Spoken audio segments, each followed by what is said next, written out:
I guess I'll get started properly in a few minutes, but I just wanted to say, hey, how's everybody doing? Good. Is this day one for anyone, or you're all already partied out? One person. Let's see, what time is it? 4 minutes. Oh my goodness. Well, is this about board games? No. This is about real games. Board games are real games, but it's spelled B-O-R-E-D.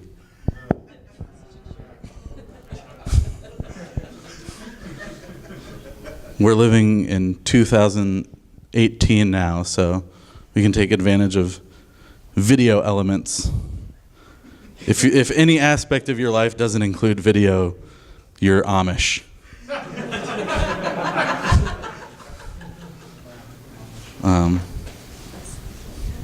I guess I could get some shout-outs out of the way before I begin. My lovely wife, shout out, Julie. This is her first MAGFEst. That's pretty cool. Shout-outs to my buddies. Curtis, Randall. I don't know where Brandy is. Sleeping. She's not just thinking about board games. Shout outs to RVA Game Jams crew. We got Ruthie up here, Ruthie Edwards. If you didn't see her on our panel yesterday, she did an amazing job, and it was an amazing panel. Speaking of which, shout outs to Sunny Bone. Amazing game developer, amazing dude. He'll suplex me after my talk if I do poorly. Or well. Shout outs to Jesse over there. Dr. Space Zoo, you should play that game, it's dope. Shout outs to tech ops and staff for getting this up there.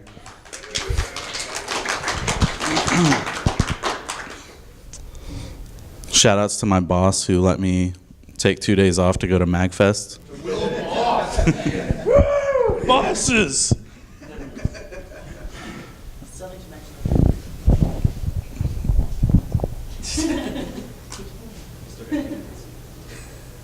Jeez. I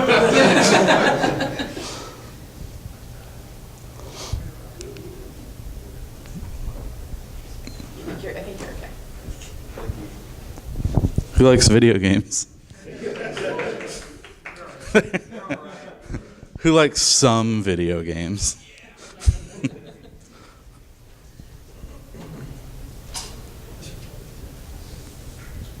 You like video games? I like making video games. Actually, my wife gave me a Nintendo Switch for my birthday, so I'm playing video games for the first time in like a while now. Temari Odyssey, y'all? For real? For hours. That's a really interesting game loop, okay? So you have like the level, right? And the level has all these challenges and a boss. It's very like formulaic video game stuff. And like that intensifies pretty nicely and everything. But then you have the search for the moons after the boss or during the level. But that like brings the tension down really low. It creates a really cool flow of like tension and release, reward. I love it. It's cool. Let's just get started. This is stupid. Oh no.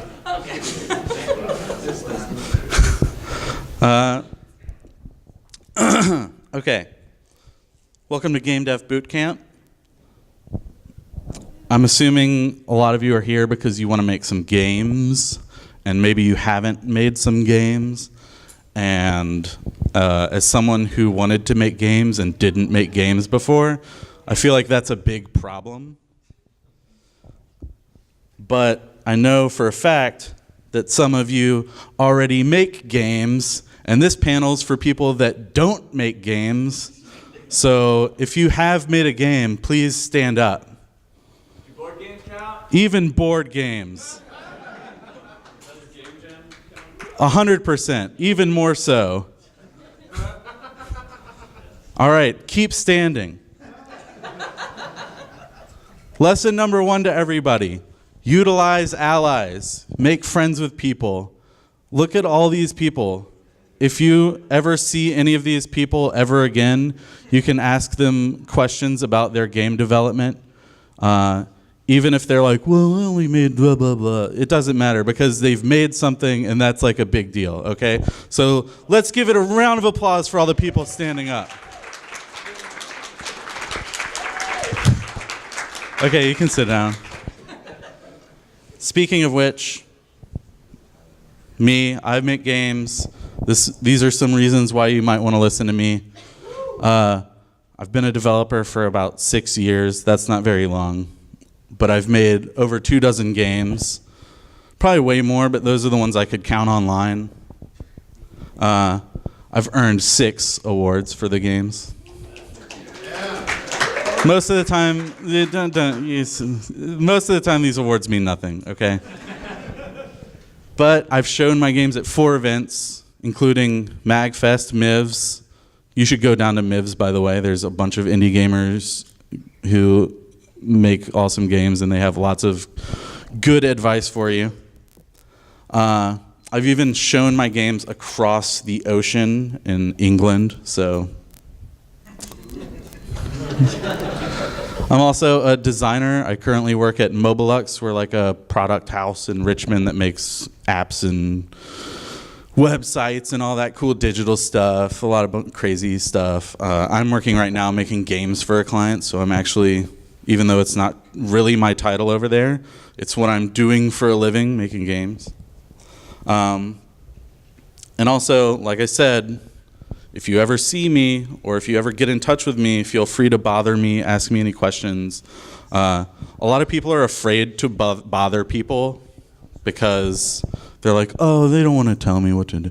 The thing is like everybody is like an egotistical maniac, and so if you're like, hey, you're smart, will you give me advice? They're like, oh, thank you, okay. So don't worry about bothering people. You should bother people all the time. A quick disclaimer.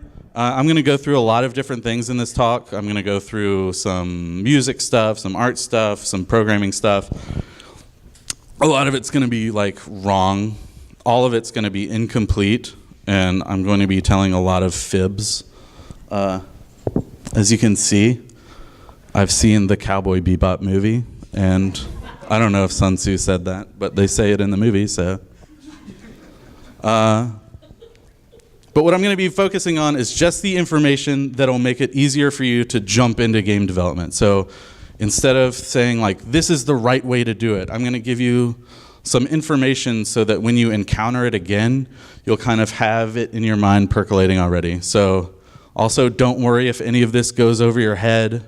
This is just to put it into your mind so later it won't be intimidating when you encounter it. So this is like a very important question to ask yourself. What kind of game do you want to make? You know, what kind of games do you like playing? What kind of games are like sort of percolating in your mind? What's going on? What do you want to make? And that doesn't matter. That's like, it's an interesting question to ask, and it's always nice to have it in your head. What do I want to make? But I want to ask a more interesting question. What's a video game that you can make tomorrow? Or like next week, because you'll probably be at MAGFEst partying and stuff, and that's not a very good environment to make a game. Even though later today, Tabletop Game Jam, check it out. What happens when you have tomorrow to make a game, right?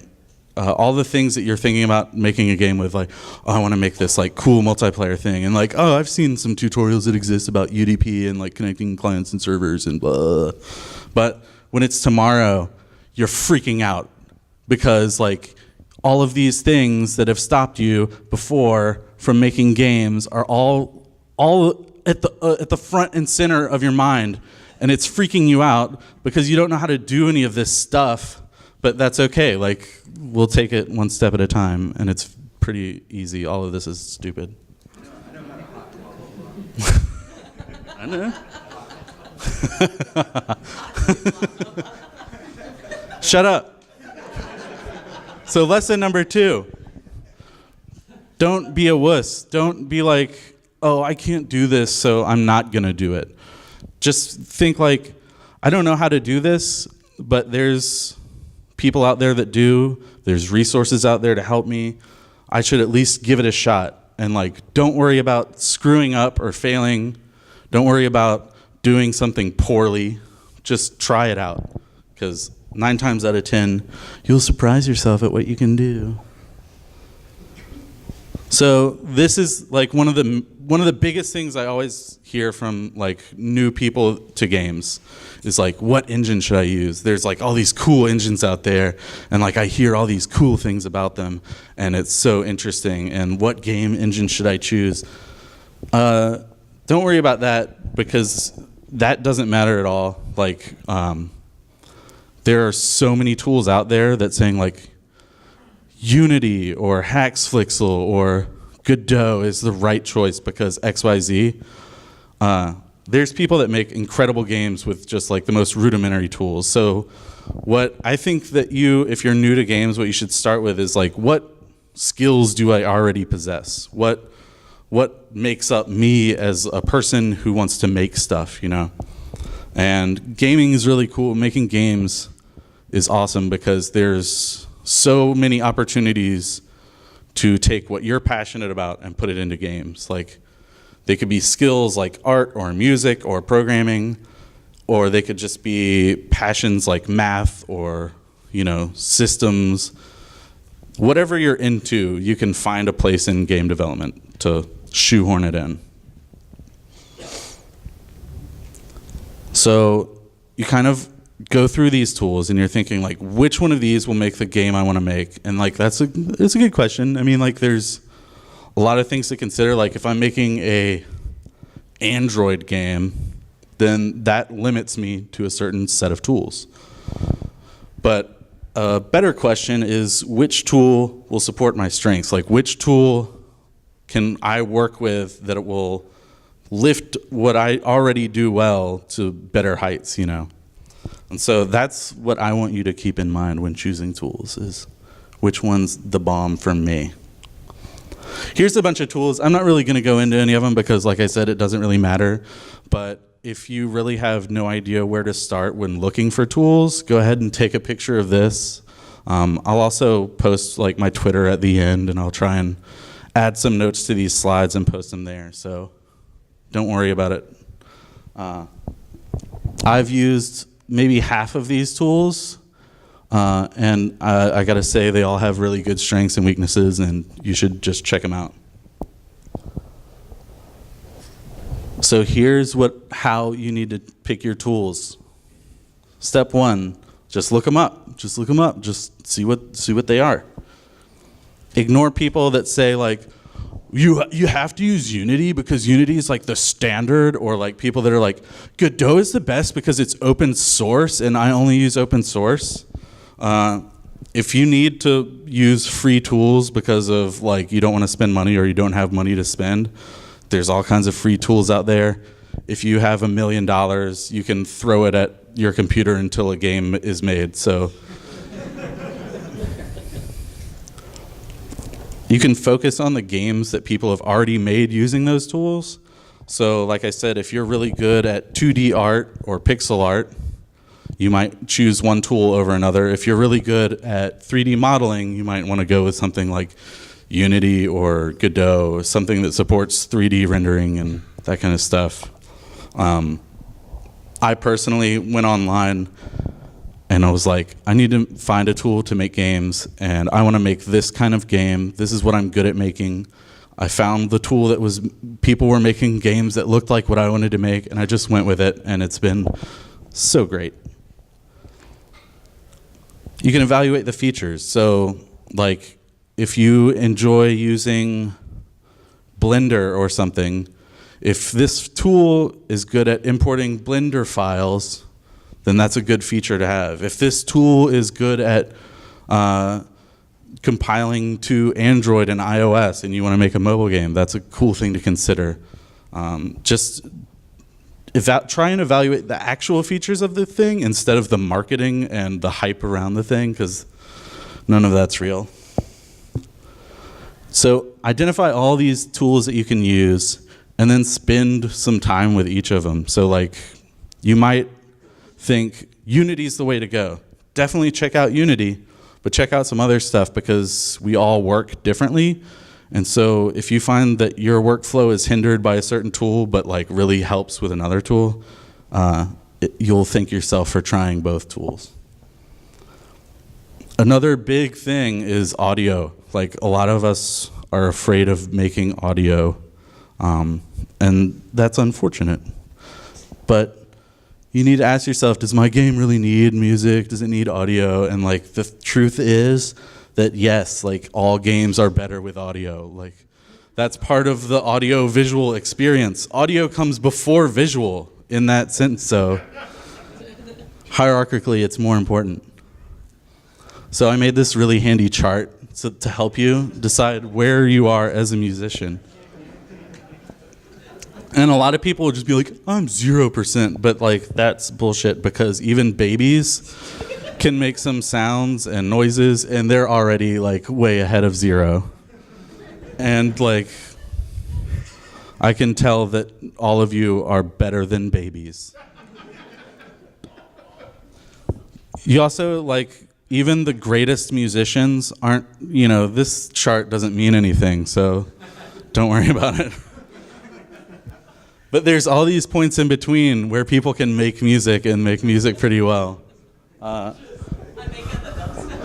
probably like around here. So if you have any audio questions, you can ask me. But I want to focus on people that land around there. If you're really like music, then maybe don't bother. Just find somebody else that wants to do music for your game. But if you're around there and if you want to get better at music, I have good news because we're going to teach you some music. So we have 4 fingers on both hands. So raise your hand if you've ever tapped your fingers. There's so many liars. So you can tap your fingers all the time, and I recommend doing it because like it's fun and something to do.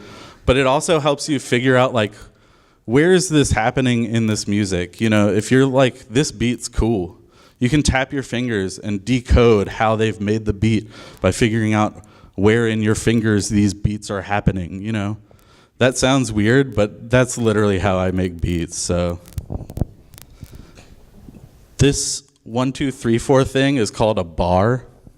And like I said, this is all basic stuff. This is gonna be all you need to make good music, okay? A bar is 4 of these little things. A note that lasts a whole bar is called a whole note. I'm decoding this for you right now.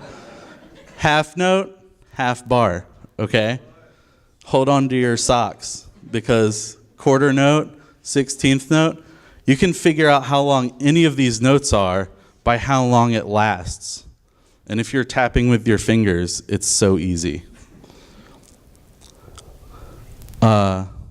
This is like a keyboard kind of. It's hard to see because I made it really light because it's not important. But it's got like the black keys like on a piano and the white keys. You don't need to worry about that. If you play these notes sequentially, you have made a melody. And that's how you make a melody. You play notes sequentially. If you play notes at the same time, you're making a chord. Look at all the things you've learned already. But I'm about to blow your mind.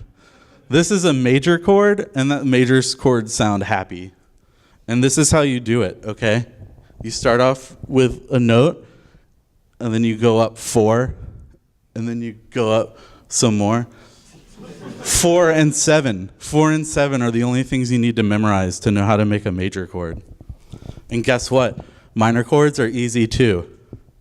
They sound sad, but really pretty too. 3 and 7.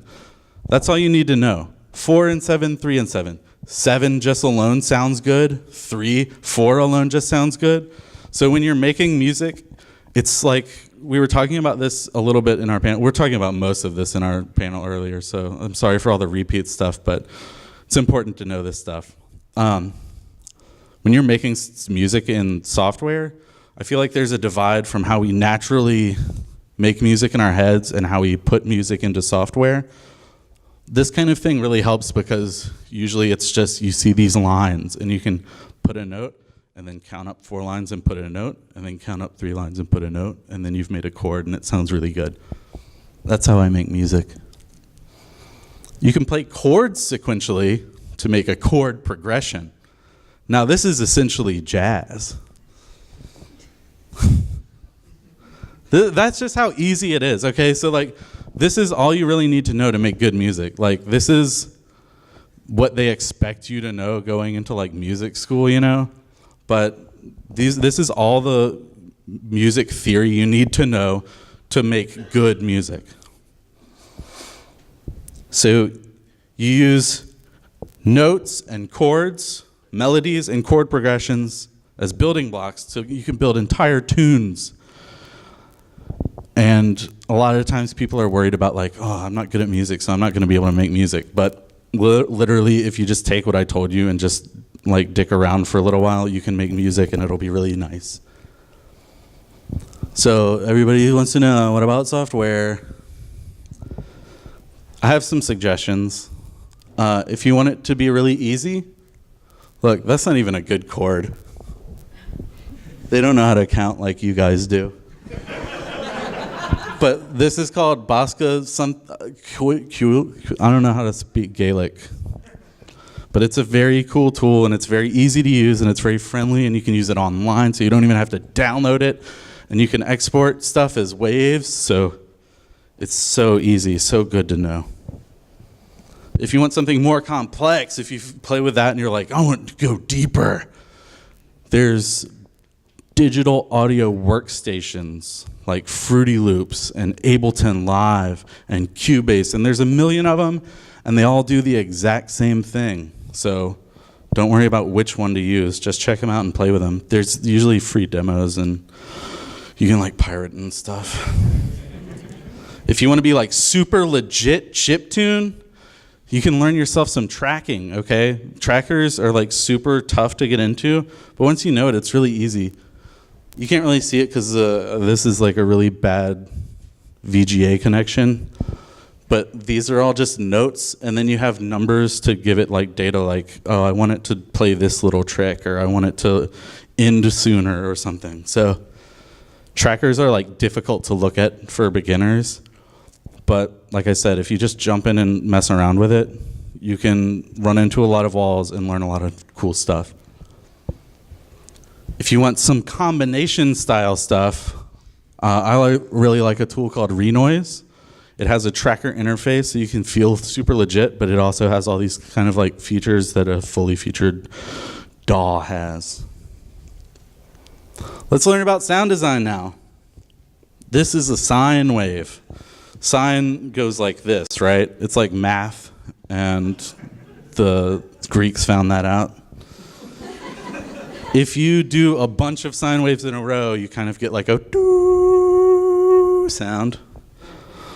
And that's cool. Enough music, right? This is the amount of time it takes for a sine wave to complete its cycle is the frequency, and that's how many times it happens in a second, I think. I don't know. It doesn't really matter. The height of the wave tells you how loud it is. So if you have like a really little wave, it's just going to be like, if you have a loud wave, I won't do it, but it would be loud. There's a bunch of different kind of waves out there, and these are just some of the very simple ones. They all make different kind of sounds, and you can see the sine wave sounds super smooth because it's just going like this. But the more hard edges you get, the more like hardcore the sound is. And then you have noise, which is just like just white noise. TVs, remember TVs? So, what can you do with all these things? There's a million things you can do, but one of the most basic things you can do is apply an envelope to these sounds. An envelope changes a value over time. It can be applied to many different things, but I'm just going to go over a few because they're the most important. If you apply an envelope like this, so check this out. It's going from 0 to 1 and then back down, and it's doing it pretty quickly. There's no real scale here, but let's just say it's doing it really quickly. You get a cool like, pew! You get a laser sound, or like, pew! You get like, it doesn't really matter how you use it. It could be getting a coin or getting anything. And if I just use the same sine wave and I apply this filter to the pitch in a different way, like this, it can be like, whoop, and then you've already made Mario jumps. If you do an envelope like this that's like really quick to some noise, and see how this envelope's like a little bit more complex, doesn't matter. But you get like a tsh, and that could be a gunshot, it could be anything, it could be stepping on the tsh, tsh, tsh, doesn't matter. It's how you use it that matters. So what about making noise in software? That's really tough, but it's not. There's easy tools like BFXR, and there's all kinds of clones of BFXR. So you can check out a bunch of them and figure out like, oh, this looks like something from the early 90s, and I'm a millennial, so I need something prettier. There's prettier stuff. If you want to get like way in depth, you can check out any number of synthesizers out there. There's like 1 million synthesizers for your computer. This one's really cool. It's called Massive. And so you can see, you can't see because the connection's shitty, sorry. But you select your waveforms with these boys, and you can make your very complex envelopes over here. And that's all you really need to know. Of course, you can go more in depth, but let's move on. If you feel like I've just been babbling up here, and all of this has gone over your head, don't worry, because you can always find people that know what they're doing and bother them. And you can also experiment. And like all the super heady music that like pretentious people listen to is experimental music where people don't know what they're doing anyway. So just do that. If you're afraid of making art, that's okay, because I'm going to teach you how to make art now. Here's how you draw a face. Does this look familiar? Have you ever done this? I mean, ignoring the fact that my smiley face is so good. I'm sure everyone here has made a smiley face, so I'm not even going to ask you to raise your hands, because you'd lie anyway. But that's really what you need to do. There's so many games made with super simple art. Like, even if you're bad at art, you could probably spend a few days and make something that looks sort of like that. There's crayons in there. These are professional people getting paid to make games. And this is simple art. So you're like, that's stupid. You're stupid. That's okay, because I'm going to teach you about juice now. Juice is the secret. So this is like really cool but boring. You got a bouncing ball, and like, you can see it's a bouncing ball, but you're like, I don't want to play that game. If you add some just like basic animation stuff, this is squash and stretch. So you can see the ball squashing and stretching. Already it looks so much fun. In games, you can also do things called particles. And particles are just things that make things look cooler. You can see them popping out at the bottom and sort of floating down from the top. And this is like I would play this game. You upload this GIF to Twitter and you're going to get like 500 retweets. And then there's all other kinds of things you can do to add juice. A lot of people like have a very defined thing for what juice is. For me, juice is like a lifestyle, okay? And it's basically taking something and applying all kinds of things that you have to like meditate about. And then you get like really cool results. So like color. You can change colors to communicate different things. Here I'm communicating where the balls hit. Here's some examples of some cool juice. This is Thomas Was Alone, and it's just squares, so no excuses. People paid for this game. But it looks cool because look at that little squashing and stretching going on. It looks fun. And it's like communicating all kinds of movement with just simple things. This is a game I made. It's not very good, but it's got crazy juice. You can see I'm using all kinds of cool animations. See all these particle effects that are going on? See this is a cool explosion? I'm using color in the background to like make that explosion pop more by darkening the sky. It really makes it look like that explosion is real and you're frightened by it. This is a game called Downwell. It's like one of my favorite games ever made. And you can see like it's pretty simple pixel art. Pixel art's tough. Don't let it fool you. But it's very simple. It's like I do better pixel art than that. But this is an amazing game, and it uses particle effects so well to communicate things like I've reloaded my gun or I'm shooting my gun. It also uses color in interesting ways to highlight which enemies you can bounce off of, because bouncing off of enemies is a really big part of this game. But enemies that are purely red are things that you need to shoot with your gun instead. So you're still like, this is stupid. But you can just copy other people, but copy them to learn stuff, okay? Like, don't just be like, I want to make an RPG, so I'm going to make things look like Final Fantasy. Look at like what they're doing with the art, and like, does this art style really reflect what this game is trying to communicate? Is it doing it well? Like, can I think of a way to do it better? Is there something mechanically in the game that should be better communicated, and maybe the art can communicate that? There's all kinds of cool questions to ask yourself when making art for games. And usually the least like interesting question you can ask yourself is like, should I make this look like Cave Story, or should I make this look like Skyrim? So now we're moving on to program. Who here knows how to program? Who here knows how to program really well? Nice. I didn't know how to program, okay? I've spent most of my life wanting to make games and not making them because I was like, oh, I can't program because I'm a ding-dong. I can't do things. How many people here are under 22 years old? I've spent more than your life wanting to do something and not doing it. Isn't that fucked up? So this is another thing. What's the best language to use for a game? There's all kinds of languages out there, and some of them are better suited for games or better suited for this and that. But it doesn't matter. Don't worry about that, and don't fear programming, and don't fear different harder languages. If somebody's like, oh, well, it's more difficult to learn C# than JavaScript, so stick with Java. Don't worry about that, because we live in 2018, and there's these things called compilers, and every mistake you make, they'll be like, hey, you made a mistake, and it's like this line, this character. So you can go back. Sometimes it's more difficult, but for the most part, you're like, oh, I forgot to do X, Y, or Z, and it'll tell you exactly what to do, and you do it, and then it works. So don't worry about syntax or that kind of thing. I recommend that you think about your game in pseudocode. Pseudocode is how dummies code.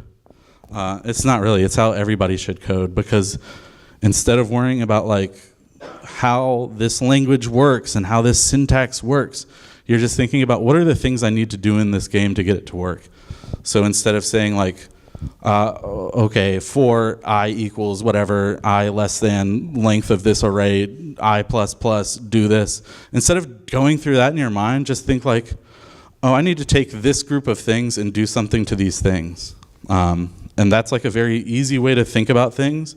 And you can also, doing that, you can break down all the tasks that you need to get done into these like little pips that you can cross off in your mind. And it's very satisfying. So I'm going to teach you the most important things about programming games. Create. This is what happens when your game starts. And it's just where you plop down things, okay? This is where you make things that do things in your game. So I need a Mario, I need a Goomba, I need some blocks, and I need a level. So in my head, I'm just like, these are the things I need to do. And then later, I can just go through and make a function for that, and a function for that, and a function for that, and a function for that. And it's just so easy. And any kind of framework or engine you choose, We'll have different ways of doing all of this. So don't worry about it. Just go through the tutorials and stuff. The next one is update. And this is where all the game stuff happens. This is what game developers call the game loop. And this is where everything, you have your controls in there, your player inputs. You have how the enemies react to you or don't react. Like Goombas just walk, they're dumb, and they're fun. So you have where the game tells you, like, this is how we want to animate this thing. Like if my player's off the ground, I want to animate him jumping. If he's on the ground and moving, I want to animate him running. If he's standing still, I just don't want to animate him. That's how I make like most of my games, and everybody's like, wow, that's so cool. And then draw. And sometimes this is handled by the engine, so you don't even have to worry about it. But this is where you just present everything that's happening to the player. This is where it's drawn onto their computer screens. So here is like this popular game called Pong. And like most of my good games are based on Pong, so whoops. So in the create function, we would do things like create the paddles or the ball or the score. It's so easy.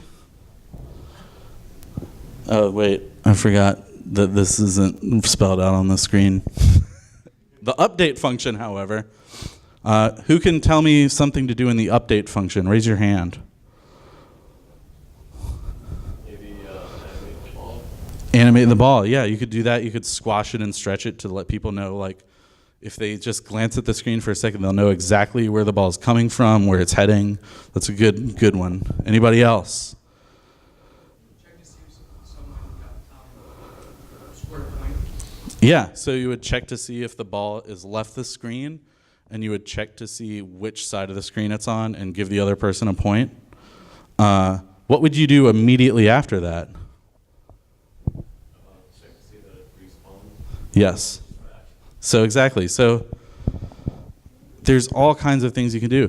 How about input from the player to move one or both of the paddles?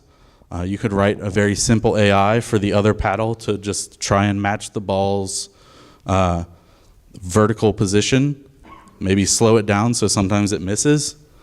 There's all kinds of things you can do. And like it's really cool because when you think about it that way, you could make things that are like pretty interesting. Like you could try to make the computer paddle match where it thinks the ball is going to be, and then the player has to put spin on the ball to alter its course. That's like an entirely different game, and it's still like a pretty bad game, but it's like you've like already just right now I've made like a variant on this very simple thing. And so I'm going to talk a little bit about object-oriented programming. I'm not going to tell you what it means because it doesn't matter, and don't worry about it, and just you'll figure it out eventually. But this is something I ran into a lot when I was first learning how to code, and I just wanted to present it to you to maybe help you so that when you're like, what does this mean? You can think back and be like, well, that guy was wrong. But I'm going to tell you about classes and objects. They're two different things, and for the longest time I was just like, people are just using different words to sound smart. But there's more to it. Classes, you can think of those like a blueprint, okay? And this blueprint has all the different things that are in the class, okay? So if I want to make like an NPC character or something, they're going to have like these different attributes to them that I can decide like this is important to the game, okay? Like this NPC could have a name, which could be a string, which is just basically like letters. Oh, it's a string of letters and numbers. Could have an age, which is an integer, which is a number. We could have a race. We might have many different races in our game, and we don't want to just like be like it's a yes race or a no race, so we're going to use a string for that as well, so that you can even have like maybe like a DLC that introduces aliens, and so like you don't have to change anything because the race is a string instead of like some sort of like integer or something dumb. You could have a gender, same thing. Like maybe you have like many different genders in your game, so you make it a string so that you can make it whatever you want or whatever anybody wants. And then it also has like some abilities, like the ability to walk. or jump and speak. So these are all sort of like verbs, and there's a difference between these. These are variables, and these are functions. Variables can vary, unless it's a static variable. Am I right, programmers? Isn't that stupid? Are you just now realizing how stupid programming is? An object, however, is different than a class, okay? When you're writing your code, you're giving the computer instructions. You're making that blueprint, so you're writing the class. And then when you actually want to use that class in your game, you're making an object. So an object is what you make from the class, or what the computer makes from your class, which is cool. So, for instance, here we have Harry. He's 72 years old. He's a dude. He's an orc. And I've added him to the game, so now he's an object. That's cool. And like, you see how I'm using the different variables to give him different attributes? That's pretty cool, because I can use the same variables to make like a completely different NPC. This is Glinda. She's 536. She's a female elf. So what's cool is these things have like totally different variables or values assigned to their variables, but they all have the same functions, so they can talk and run and jump and do all kinds of fun things. Yes? So just for the sake of clarity, so you could consider these two different objects of the same class? Exactly. These are two different objects, same class. So now that I've explained programming to you, you might still be kind of lost. And that's okay, because there are many, many, many resources to learn how to program. The most important of which is your allies. Remember, all the people that stood up. I hope you remember exactly who they are. Also, all the people that raised their hands when I asked if they knew how to program. All of those people have very important information that they will gladly share with you, I promise. But also, everywhere on the internet, everywhere you can't run into a corner of the internet where there isn't somebody that wants to tell you something interesting. You can look at open source projects, like there's a game jam called Ludum Dare where people make all these games and then they show you the code. So you can say like, oh, I want to know how to do that. Look at their code. It might be nonsense and poorly written, but maybe you'll learn something really important. So, now that we've covered everything, here's how to make a game. You come up with one idea. Like, don't be like, oh, I want to make like an RPG and it's got to have all these different kingdoms and all these different things and NPCs, and there's going to be like a thing where you have to bring the chicken to the guy in the other kingdom, and so you have to have the chicken and get him to another place, and then there's going to be a guy with a sword that you have to get to beat the final boss because the sword is special. Like, no, if you were to tell somebody like, this is the game I made, they'd be like, I don't want to do that. Like, maybe the chicken part. Yeah. So instead, just think like, oh, I have an idea. You're able to move around freely, but not if you have a chicken. Then you have to do other stuff, and you have to get the chicken from point A to point B, and maybe you have to put the chicken down to do stuff. So I literally just made that up, and that's like already like probably the best game I've ever made. So does your kids. But like I said, that was one idea, holding a chicken, right? I really made this slide to be like, jumping is a really good idea to start with. That's how Mario got from Mario 1 to Mario Odyssey, which is a really great game that my wife bought me. My birthday's like right next to Christmas, so. Step number 2, turn that idea into a game. You're like, wait, how do I start my engines up? And none of that matters. That's just the work you need to do, okay? Like, I'm not saying that work isn't a lot of work or hard work, but it's inconsequential. You're taking that idea and you're making a game. That's all I want you to think about, okay?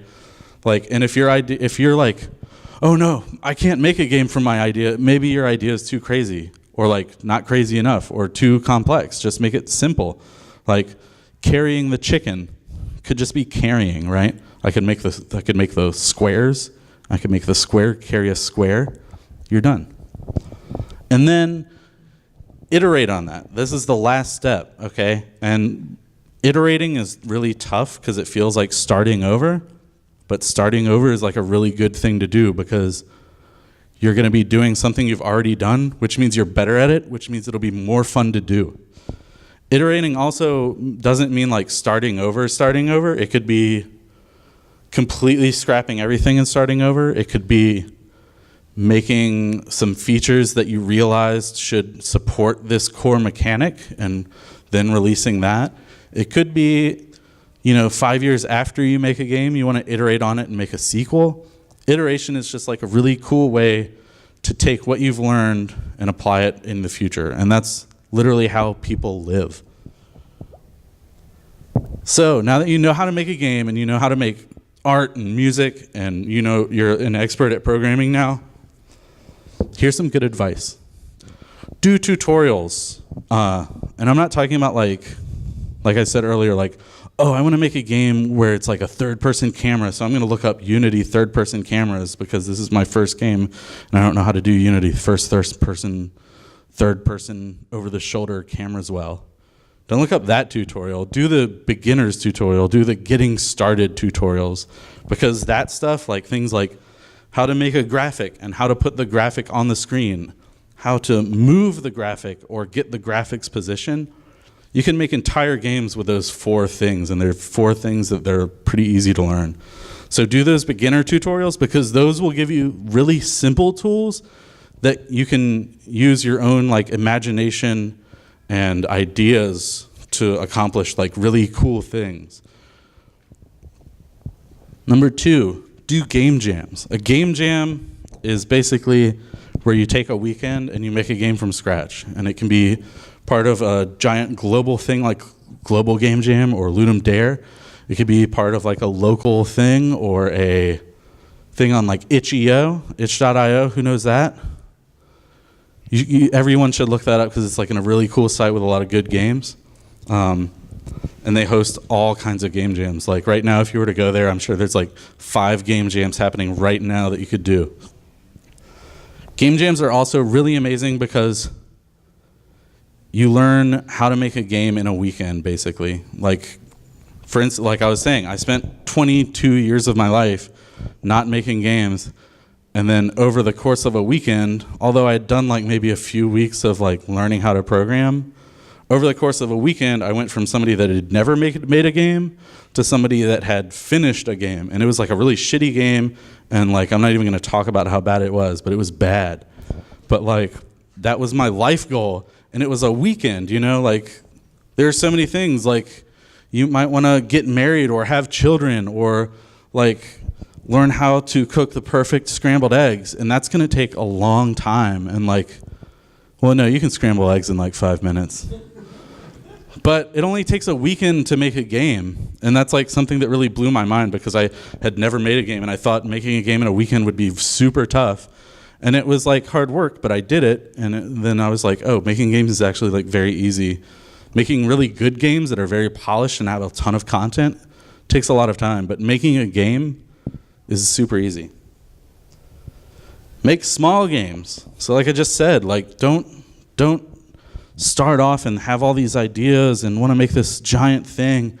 You'll only stress yourself out. Like it's very tough to do all that stuff. And there's all kinds of things that go along with that, like, if I have 800 lines of dialogue in my game, am I just gonna like write all that out in code? Am I gonna use JSON objects? Am I gonna use XML? Like it's already, you're just like, I don't know, but if there's like 1 line of dialogue, boom, you're done, like just write it, who cares? So make small games because small games are easy to make and you learn a lot making a game, okay? Like, there's so much value in finishing a game, even if it's a small game that you're not even releasing or showing your friends. There's so much value to knowing how to finish a game and wrap it up and compile it and make a title screen and make the music cool. Like that is so much more valuable than just like spinning your wheels on some giant project that's like stressing you out, and like your friends aren't like hanging out with you anymore because you're just like, oh, I need to do 800 sprites for this game, and like they all have 8 facing directions, and I need 500 frames of animation for them, and I'm just like, it's too much. Don't put yourself through that. Make some small games. And make bad games. Like, don't sit around thinking, well, I had this idea for a game, but I don't like the idea. Like, this is like a boring idea for a game. This is something that's already been done. Don't worry about that. Make it anyway. Like, if it's a bad idea, just spend a day on it or something.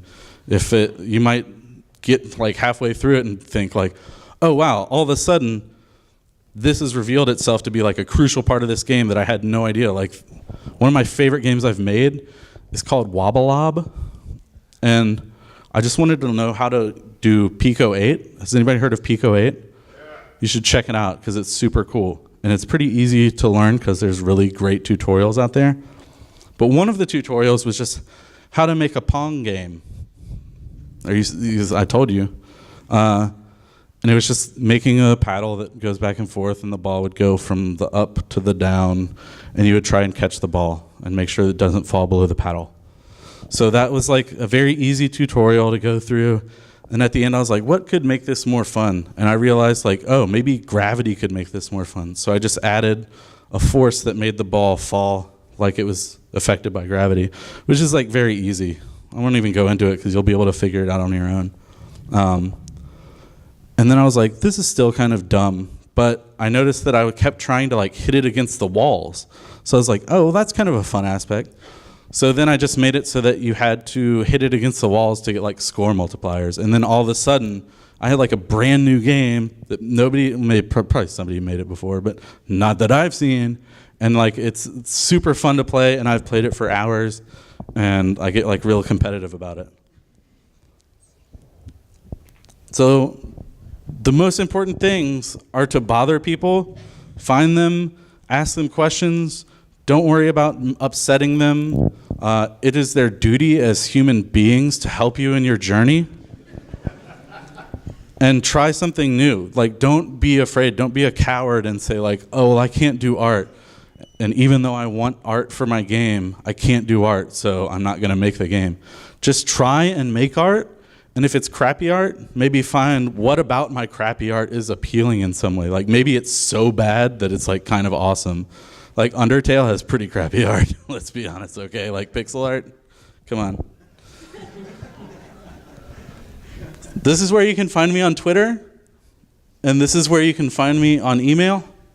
Bother me. I'm totally happy to take some time out of my day. Like, people take smoking breaks at work. I would be totally happy to take email breaks, help you out, push you in the right direction.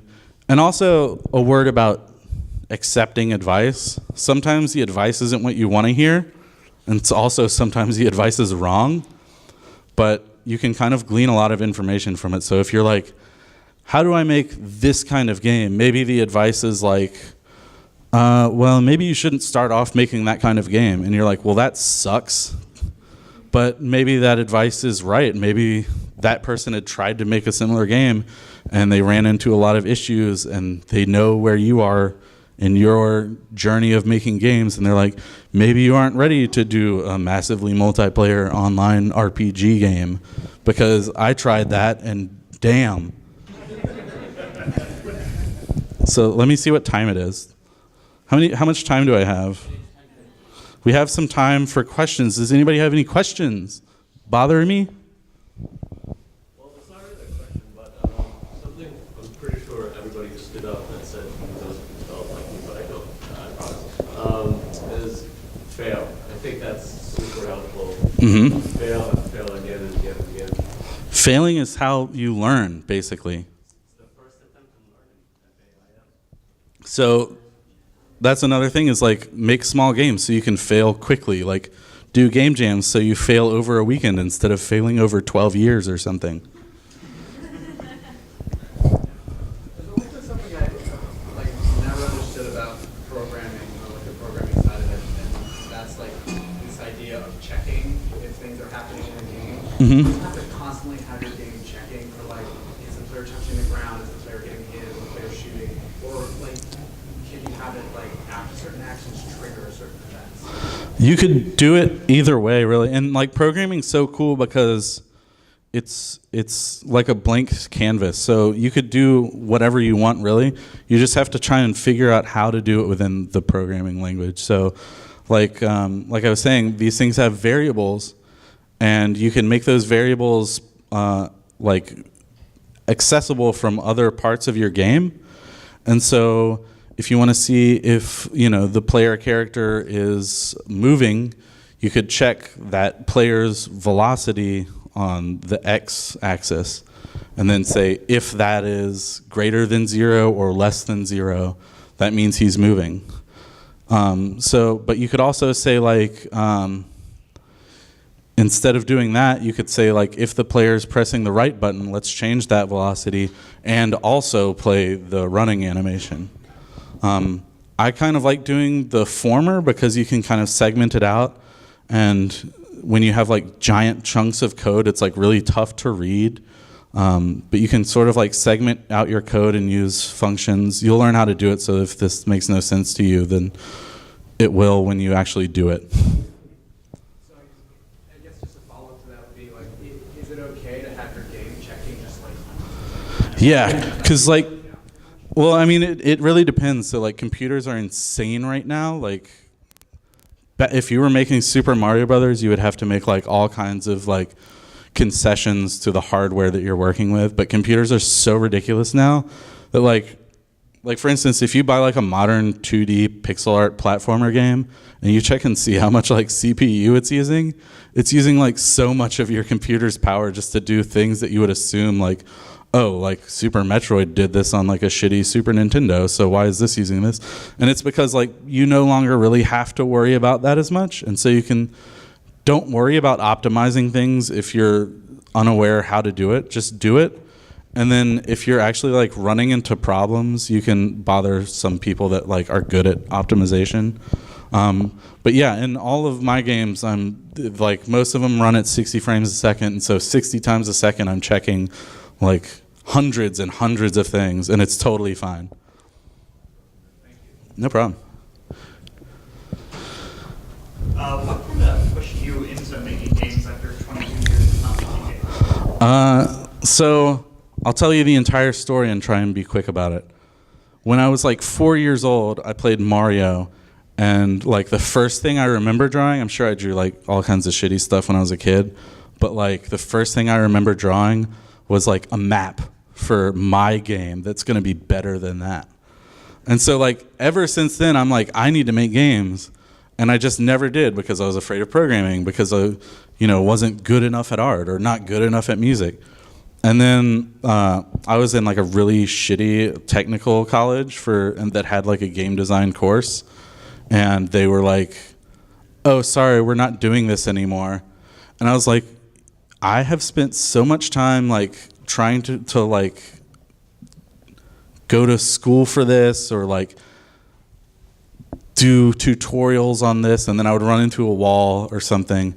But like one day I was just like, okay, I want to make pixel art games. I'm going to go online. I'm going to find out what people are using to make pixel art games. I found something called Flixel. It was made by a dude named Adam Saltzman, who's like a really cool guy that makes really great games.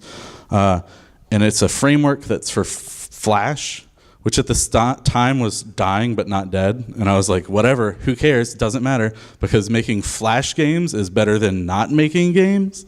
And so I went to Barnes & Noble and I bought the ActionScript 3 cookbook, and I took it home, and I didn't know what any of it meant, but I just went and like typed in what it said to type in.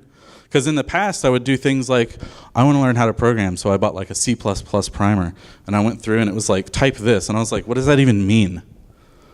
And so I just didn't do it. But that weekend, I was just like, I'm going to do it. And so I spent like a few weeks reading that book, typing out some examples, and being like amazed that I could program. And then Ludum Dare kind of happened, and I was like, wow. I'm just learning how to program now, but one day I'll be able to make a game in a weekend like these wizards. And then Ludum Dare happened one weekend, and I was like, one day. And then the next day I was like, maybe I'll do it someday. And then the next day when it was done, I was like, man, I should have done that. And so I just spent that day making one game, and I spent one day making a game, and it was like a really crappy shooter where you're just like a spaceship and you're shooting things that I just ripped from Space Invaders because I didn't know. And I was like, wow, I made a game in a day. And like, I've always wanted to make games, and I've kind of spun my wheels on some games, and I made some art for some games that never got made. But this weekend I made a game, and it was cool, and like it had like music that was like changing depending on how you were doing, and that was like pretty novel. And so it even had some like pretty interesting features that like still today I don't bother with that, but like back then, my first game, I did it. So yeah, it was basically being fed up with myself and being like, I'm gonna kill myself if I don't make games. I don't want to kill myself. So I made a game. Do we have any more time for some questions? Any questions? Do we have a question back there? Yeah. So obviously you wanted to make games for a while, so I figure after a certain amount of time you just built up a lot of ideas. Is there any one idea that you had for a long time that you're super proud of, like actually making? That's a really good question, and it's kind of depressing to talk about because I think that it's really important to have that like fire inside you where you want to make like this game. Like really wanted to make like this 3D stealth game that had all these like cool futuristic cyberpunk things, and like you could be like invisible and other things could be invisible, and you could like, there was like this cool graffiti system because it was in the future, and so instead of like tagging stuff with spray paint, you would like throw up these little like microchips that would project things in like an alternate reality. And I was like, this is cool, and this would be fun to play. And those things you could also hack with. Like if there was somebody walking by it, you could like, it would just look like some kind of like graffiti to them, and they're like, whatever, this whole city's a piece of shit, so I'm not even gonna bother paying attention to it. But actually, it's spying on them, and you could hack them from it. And I was like, this is cool, this is gonna be so cool. And then like I spun my wheels on it for like some months, and like probably a year. And then I was like, this is like a lot of stuff. And then I tried to make like a 2D version, and it was still like, wow, this is a lot of stuff. And then now if I were to like go back, like even though that sounds fun, there's like a lot of ideas in there that I could make really small games from, you know? So right now, like if I look back on that, like I have some fond memories of being like psyched about it, but basically like it's a shitty idea. And I don't want to say that any of your ideas are shitty, but like after, like I would say revisit these like big grand ideas that you have after you make like a bunch of small games. And also you could use small games to test out the waters on some of the ideas for your game. So like I could have made a game that was all about just like throwing things on flat surfaces, and then after I make that game, I have the reusable code to use to throw those graffiti things on walls. So there's a lot of things that you can approach, but be psyched about your ideas, but realize that some of them are like too complicated to do. Some of them might reveal themselves to not be good ideas once you start, or they might be brilliant ideas, but maybe too many ideas for one thing. Ideas are crazy.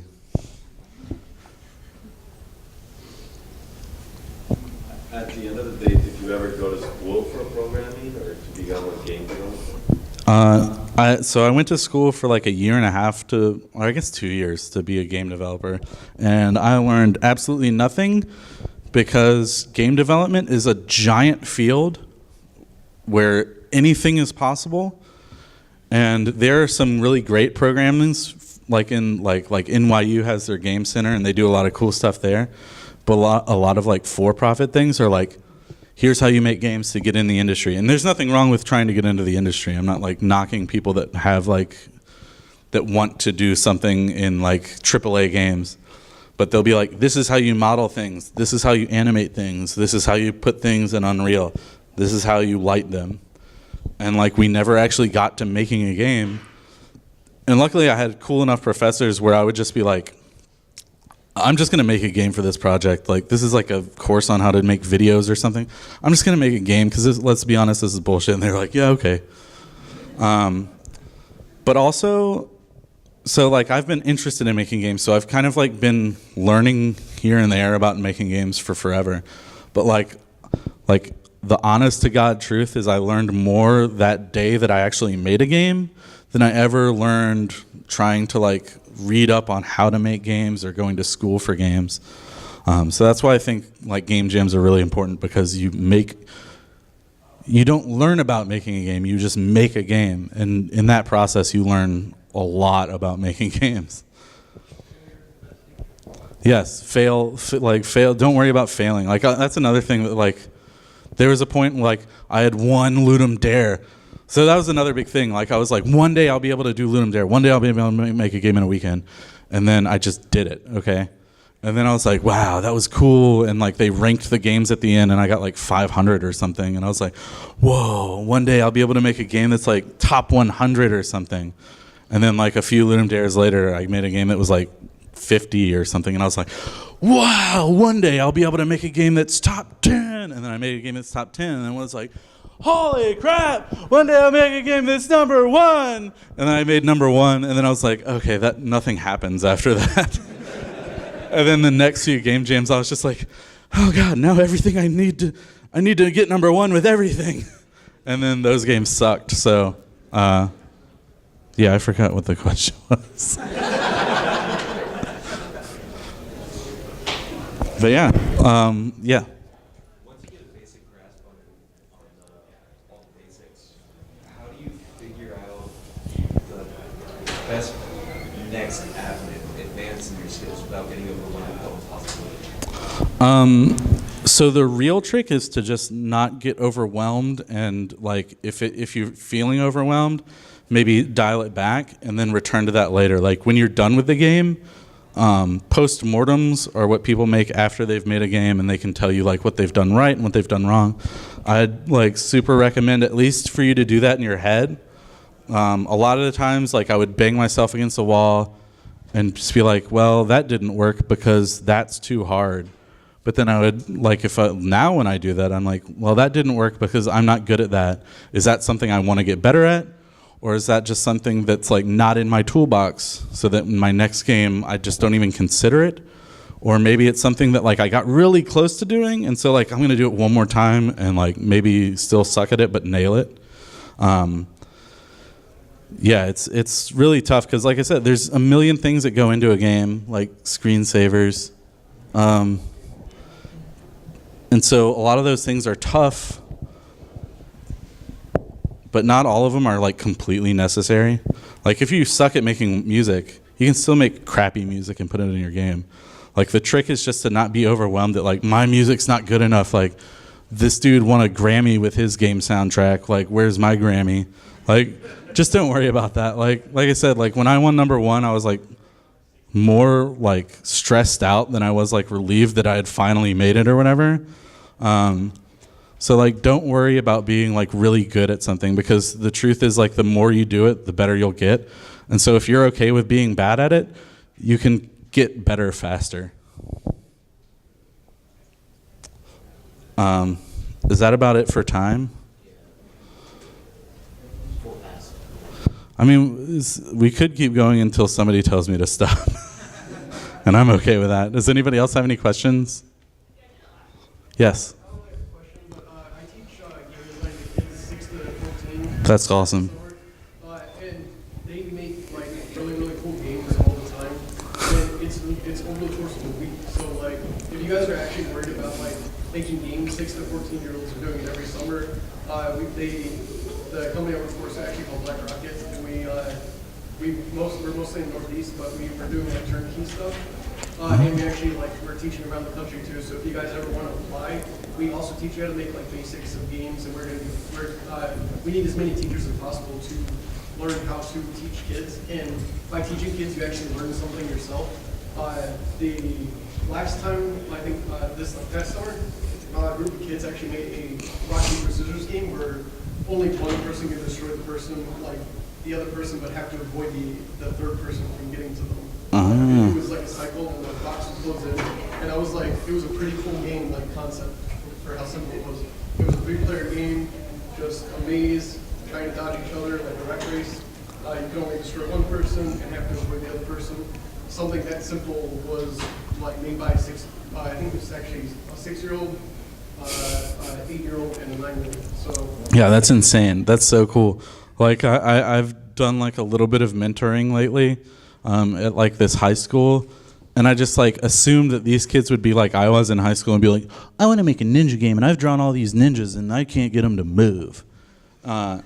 And so like I went and I was like, yeah, so like where are you guys at? Like how have you guys ever made a game before? And they're like, yeah, we've made lots of games. I was like, oh, fine. I was just curious, if you want to make a game for a specific platform, Mhm. like, and like where do you start?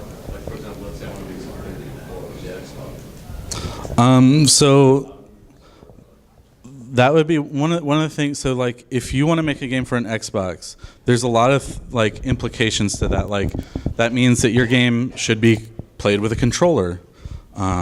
It means that it should be able to play on an Xbox. And so when you're looking at the tools to do your games with, you would look for like, are there people using this tool to make games for Xbox? Does this tool do controller input well? You can like sort of like suss it out by checking out like the forums, or like if there's like a Stack Exchange kind of thing where people are asking questions and answering, and people are like, it says it does controller input, yet this sucks. You can kind of be like, oh well, you know, the controller input in this is like actually sort of difficult and like not entirely built into the tool. I can look for like a solution, whether it's like a third-party thing or some code that somebody's released previously. So yeah, that's just when you're looking for the tools to make your game. You want to make sure that that's available to you. But another thing that's like really implied by like, I want to make a game that's played on Xbox, there's like a huge procedure you need to go through. Like you need to approach like Microsoft or like a publisher that has a relationship with Microsoft, and they don't want to deal with people that aren't making like next level games or something.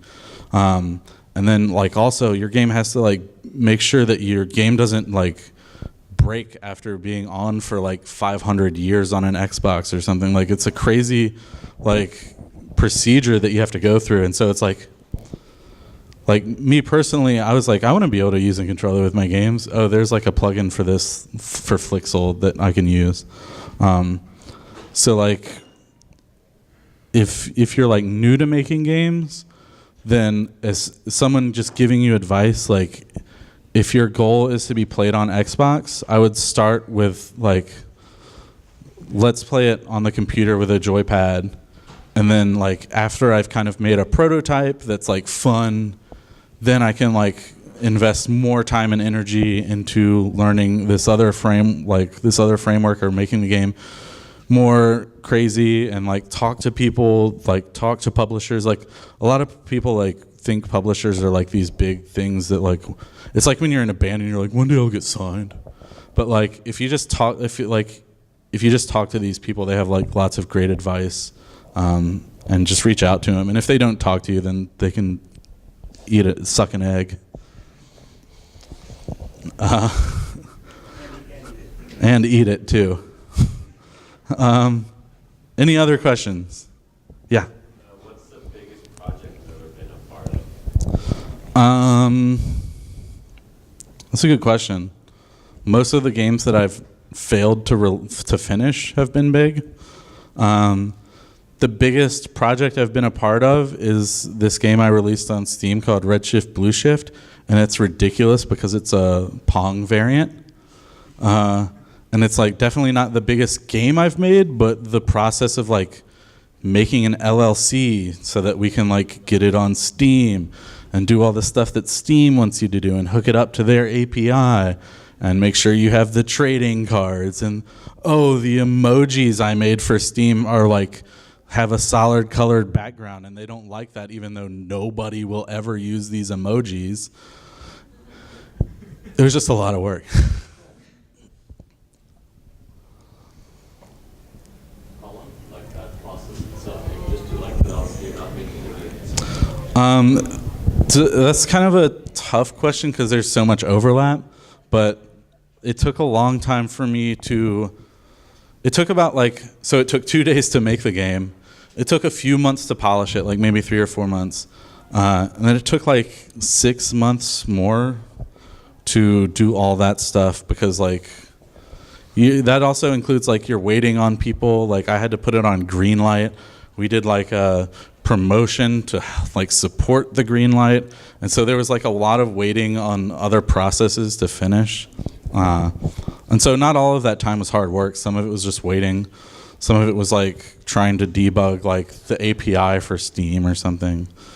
But yeah. Sunny. Do you still have cosmonauts on your computer? I don't think so. I'll email you. I'll email you a copy, the latest copy. You still working on it? No. Just wanted to ask about, you said like how hard it is to get like games on consoles and stuff or Steam. I was wondering, what do you think of like, do you remember Xbox Live indie game? Like, Yeah, and so that's a really good example because like Microsoft, same diff. In their infinite wisdom was like, we'll support indies by making this indie marketplace. And that was really cool because a lot of people had an opportunity to have their game on console.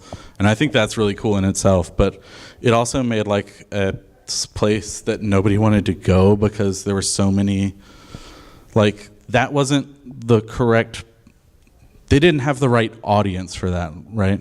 So like I said earlier, itch.io is like a really cool website, itch.io, where you can, like anybody can upload any game they're working on. It's for PC, so it's not on console. But like, it's also like the community there is very into like experimental games or like indie games that aren't like really polished or game jams. And so like that audience is like into a game that you've made in a weekend and like all the art's unfinished and the audio loops incorrectly or something, and they'll like take it for what it is and enjoy it. Where I think like a lot of the people that were playing on Xbox were just like not into indie games at all. And so like these indie games that are maybe like unpolished or unfinished were just like, they were just like, this is trash and I never want to do this again. So that kind of effort is really cool, and I think it's cool that they did it, but it was just like maybe not handled well. And also like a lot of them were kind of broken and stuff. Yeah. Not even full games. Yeah, and so like that's another thing. Like if you're on PC and you're like playing indie games, you kind of expect like, oh, I'm gonna have to find a driver to get this to even work, and like, oh, it crashed on me, but who cares? Like it's an indie game. Like you have these expectations, but that's the thing about like getting a game on a console is people playing a game on a console expect it to be like perfect, and so when it's anything less than perfect, like any Bethesda game, they're just like, this is bullshit. I want a giant open world where I can do anything, and it crashed. And it's like, well, that's really tough to do. Like, you kind of have to give it to them. And, like, for the most part, people have. That's, like, one nice thing. It's like people are just like, I like these games even though it crashes because you have all this stuff to do. And so I think, like, educating game players about what game development is like kind of important to like get those expectations in a place where they're like, oh, these are indie games, so like might not have like the perfect experience with this, or like maybe it really hones in on this one thing really well, but everything else is terrible. Like when you have those expectations, you can have a better time, I guess. Nobody else's question. I have another. Yeah. Do you think you can like do basic development in a MacBook, or do you need a Windows? Doesn't matter. I did a game jam once because I wanted to try it on a $85 Chromebook that I bought off of Craigslist using open source tools and like one tool that was like $8 at the time. So, I mean, you can make games on a Commodore 64. You can buy a Raspberry Pi for $35 and make games on it. So, yeah, I mean, in my current project, I sort of do some work like on my lunch breaks at work. And at work, I have a MacBook, and at home, I have a PC. So, it doesn't matter. Well, thank you guys for coming.